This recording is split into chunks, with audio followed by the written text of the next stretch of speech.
Welcome back to Air Flight Space, everyone. In this video, we are diving into a truly fascinating case study. It's not every day you see an operator take a legacy double-decker widebody and just completely gut its upper level, right? So we're going to analyze the massive structural engineering effort behind the recent Emirates A380 upper deck retrofit. This is an absolutely incredible feat of MRO that really pushes the boundaries of what's possible within an existing airframe. The sheer scale of this project really begs the fundamental question: how do you actually reconfigure the entire upper deck of a legacy Airbus A380? Well, from an aircraft maintenance perspective, we're going to examine exactly what it takes to strip down and rebuild this bird to meet new premium passenger demands. Modifying an airframe that has already spent years in active service presents a wildly different set of hurdles compared to just building a fresh one on the assembly line, especially when you're dealing with the upper deck of the world's largest passenger jet. All right, here is our operational debrief for today. We'll be covering the upper deck challenge, structural and systems modifications, reconfiguring seating capacity, timeline and process optimization, and finally, the fleet-wide refurbishment context. Okay, let's jump right into part one, the upper deck challenge, and transitioning to a three-class layout. So, our target airframe here is officially registered as A6UX. The engineering teams were handed a massive task, transitioning this two-class configuration into a three-class layout. This meant introducing a premium economy cabin to the upper deck for the very first time in the airline's history. And this is just the first of 15 legacy A380s targeted for this upgrade. It's a monumental undertaking that required absolute precision planning from the engineering department long before a single rivet was even touched. Moving right along to Section 2, Structural and Systems Modifications, or as I like to think of it, the engineering teardown. Getting into the teardown itself, the technical constraints were immense. The structural modifications meant teams had to carefully rip out 120 legacy economy class seats. Just imagine the sheer volume of floor tracking and hardware involved there. It's honestly like tearing a small movie theater out of the second story of a flying building. But it definitely doesn't stop there. Engineering also had to fundamentally reposition the galley modules, completely redesign the overhead storage bins to match the new seating alignments, and heavily upgrade the stowage areas and cabin partitions. The logistical headaches of redesigning those overhead compartments up top, making sure they perfectly fit the fuselage curvature while aligning with a totally new seating pitch, that is a massive, massive challenge.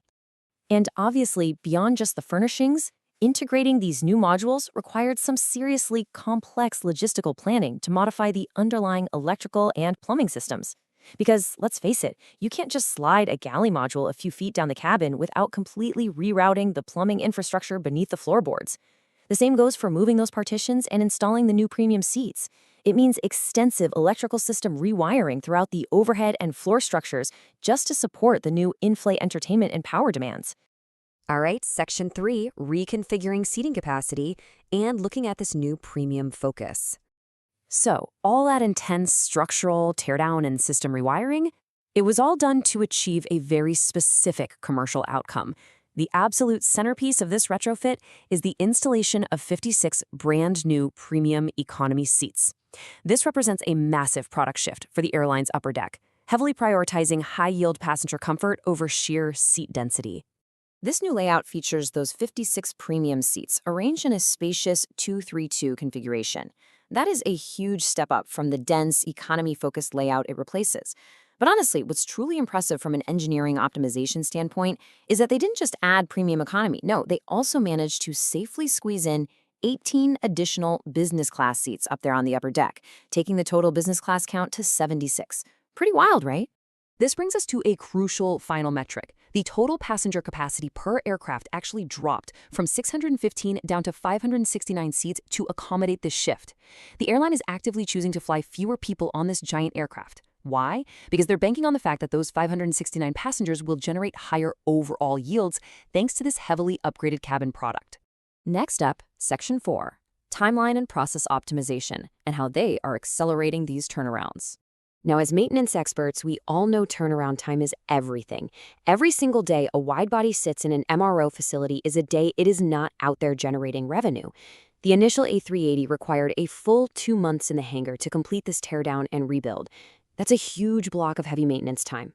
But going forward, the teams plan to use process optimization to cut future retrofit interventions down to just 1 month, slashing turnaround time by 50%, That is incredibly ambitious, but it's exactly what they have to do to hit their target of finishing all 15 two-class aircraft by the end of the year, which leaves them just a 7-month window. And this right here brilliantly illustrates the real value of MRO debriefs. With the integrated learnings from this first project, Emirates expects to finalize those remaining retrofits in about half the time. By meticulously analyzing the bottlenecks they hit during the first conversion, whether that was unexpected delays in the plumbing reconfiguration or tricky galley repositioning, the engineering teams have streamlined their task cards to accelerate all the future teardowns. Finally, let's look at Section 5, the fleet-wide refurbishment context and standardizing the fleet. You see, this specific upper deck project isn't just happening in a vacuum. It's actually a piece of a much larger puzzle. It's part of a massive fleet-wide refurbishment program that has already successfully updated 95 jets. That completed list currently includes 42 Airbus A380s and 53 Boeing 777-300ERs. Obviously, it takes an absolute army of technicians, planners, and logisticians to pull off a simultaneous dual fleet upgrade of this magnitude. In total, a staggering 219 aircraft have been earmarked for this massive initiative aimed at standardizing passenger comfort. The goal is simple. Whether a passenger steps onto a 777 or an A380, the airline wants that premium experience to feel uniform. And hitting that 219 aircraft target is exactly how they intend to deliver it. And the proof of all this hard work is already up in the sky. The very first successfully converted aircraft has now officially entered active service, flying the Dubai to Birmingham route. So those 56 new premium seats, the relocated galleys, the meticulously rewired overhead bins, they are all fully operational right now, facing the ultimate test of regular passenger service. So as airlines continue to chase those premium yields, you have to wonder, will complex structural MRO teardowns become the new standard for legacy widebodies? We've just seen exactly what it takes to strip 120 seats out of an upper deck and completely reinvent the space. And those timeline optimizations are nothing short of impressive. I guess only time will tell if other operators decide to follow suit. Thank you so much for watching, and be sure to like and subscribe to Airflight Space for more videos.